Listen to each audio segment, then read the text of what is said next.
Hello everybody, video here for you today. This is the No Cap recap of the April 11th, 2023 Season 10, Episode 20 of The Curse of Oak Island, called A Barrel Full of Clues. If you missed my recaps of previous episodes, there's a link in the upper right. Let's get into it.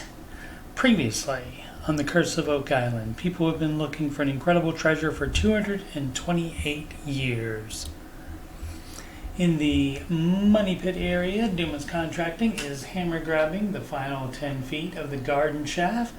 After clearing it of debris and water, they will refurbish that 10 feet as they have already done the 72 feet above it. Water, soil, and wood samples taken from it have tested positive for high trace evidence of gold. Marty says the purpose of refurbishing the garden shaft is so they can determine what is at the bottom of the shaft and below it, and also to the sides of it.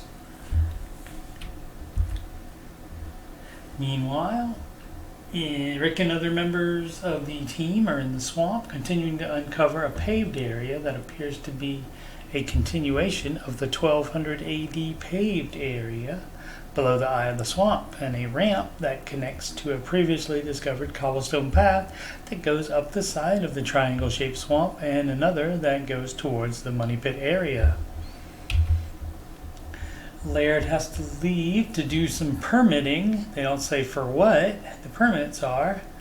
And Miriam arrives to replace him. She says that before they can do any kind of excavation, they have to clear the mud out of the area.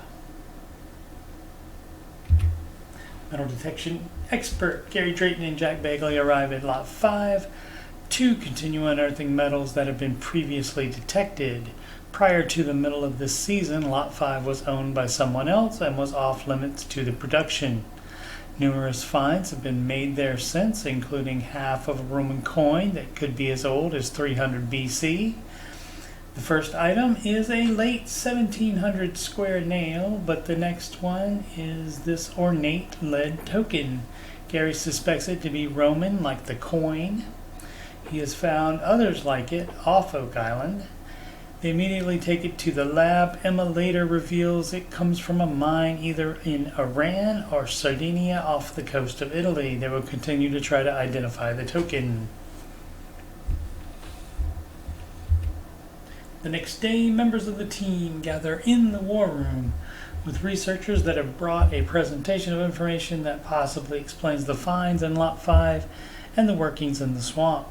There's documentation of Templar voyages to North America in both the 11th and 14th centuries, the latter time frame being when they would have been fleeing persecution by the Pope and King of France, who decided the Templars were too rich and powerful. A recent document find by an Italian researcher is dated 1340 and includes maps that prove that North America was traveled to long before Columbus. Rick believes that the work on Oak Island was done in different times, but with one agenda. One of the researchers also reveals that he will be traveling to look at those documents, and also that he has acquired access to the Vatican archives to continue his research. Very exciting.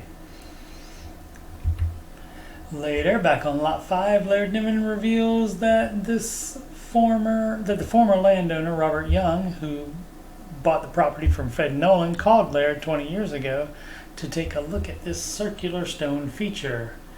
At the time, Laird thought it was the floor of a cellar, but in light of recent discoveries, he will excavate a section to determine what it is. At the garden shaft, the crane operator has found part of a barrel. The team has found other parts of barrels, including in the swamp, but never a hoop.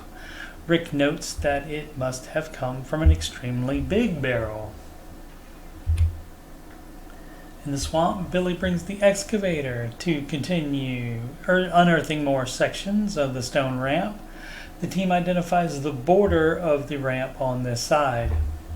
Next time, on what may be a 2-hour season finale of The Curse of Oak Island, which has no revealed name as of early Wednesday morning, the circular stone feature on Lot 5 is 13 feet across, just like the original money pit.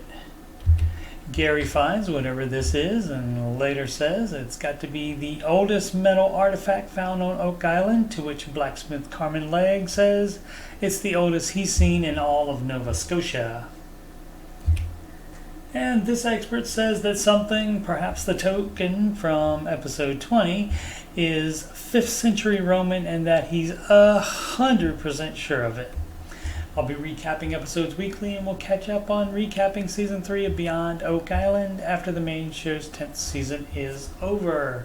Once again, I'm Coach Steve Money, Ramsey Solutions Certified Financial Coach, and you can schedule a free financial coaching consultation assessment with me at calendly.com/Coach Steve Money. You can email about coaching or anything else on my YouTube channel at CoachSteveMoney@gmail.com. Channel donations can go to paypal.me/CoachSteveMoney. You can add me on the gram at Coach Steve Money. And of course, this YouTube channel is youtube.com/CoachSteveMoney. Thank you so much for watching.